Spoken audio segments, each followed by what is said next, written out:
काहो बैगन, का हाल चाल बा? काहे इतना करिया हो गल बाड़ा हो? अरे तू तो इतना करिया बाड़ा हो, काहे इतना करिया बाड़ा? अरे करिया बाड़ा तो ठीक बा ना।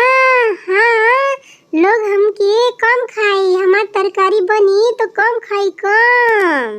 और हमरा के तो सीजने सीजने खाला, तोरा के तो एकदम जब मन करी तब खाई एकदम बराबर। नो नो नो नो। हाँ रे बैगनिया, हाँ तू ठीक बोलत है, ठीक लगता। हमारे किस्मत बा फूटवा गलवा, हमारे कर्मवा। हमरा के तो सालों भर खाला लोग, सालों भर जब देखा चिप्स बना कर सब्जी में डाल कर, मतलब के तरी चाहे तो तरी के लिए हम का बोला, हमरे ही कर्मवा फूट गलवा हो, फूट गलवा। तू भले ही गोर बाड़ा, लेकिन तू तो जमीन में बैठेला, जमीन में। यही से तो कोई भी आवेला और तुहार दहिया पकड़ के भाग जावेला।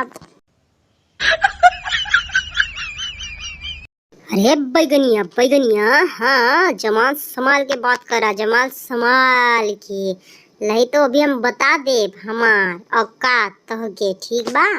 और हमरे से पूरा देश चलेला, देश। और हमरा तू बेइज्जती करत है? हाँ बेइज्जती है। सब्जी का हम राजा ही राजा, बुझ गईली तू? हाँ कान खोल के बूझला।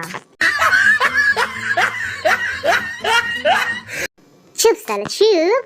हाँ अपने को बड़का राजा बुझाइला, बड़का राजा लगा तो देश चलावता, देश। तू न रहेबा तो सब्जी न बनी, तू न रहेबा तो तरकारी न बनी। हाँ सुन ला, तू कान सुन खोल कर। हाँ इस समय राजा सरसों तेल बा, सरसों तेल पूरा देश चलावत बा, सरसों तेल सबसे महंग।